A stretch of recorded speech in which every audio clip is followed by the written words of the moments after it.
Саламатсыздарбы? 11 каналында эртеңки күнгө карата аба ырайы менен тааныша алыңыздар. Аны мен Гүлүм Эркинбек кызы айтып берем.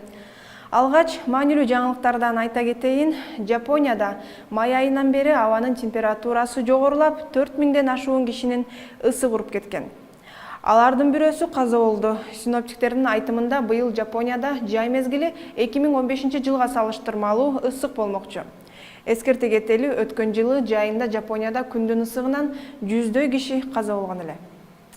Адистер мында климатты Эль-Ниньо табигый кубулушу менен байланыштырууда. Эль-Ниньо Борбор Азия өлкөлөрүнө да таасирин бербей койгон жок.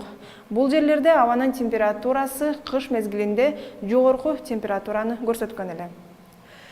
Ал эми учурда жай айларында бул жерлерде жаан жаап турган кези. Анда эртеңки күнгө карата аба ырайына токтолсок, Кытайдын Аксу шаарында бүгүн жаап жаткан жаан эртең токтойт. Бирок асмандагы булуттар таркабай, аба ырайы салкын болмокчу.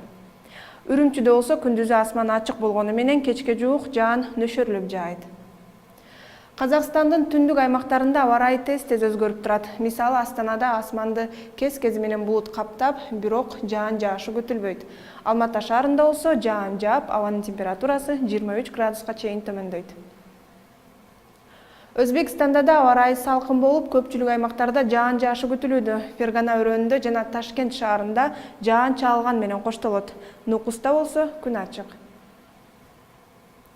Түркмөнстанда да асман ачык, көпчүлүк аймактарда абанын температурасы 30 градустан жогору. Тажикстанда бүгүн каттуу жааган жаан эртең басаңдайт. Бирок жаан токтобой себелеп турат, абанын температурасы өлкөдө 20 градуска чейин төмөндөйт. Ал эми Кыргызстанда 17-июнда мезгил-мезгили менен нөшөрлүү жаан жаап, күн күрөшү, бийик тоолуу аймактарда кар жаашы, айрым жерлерде жаан-чачын каттуу жаашы күтүлөт.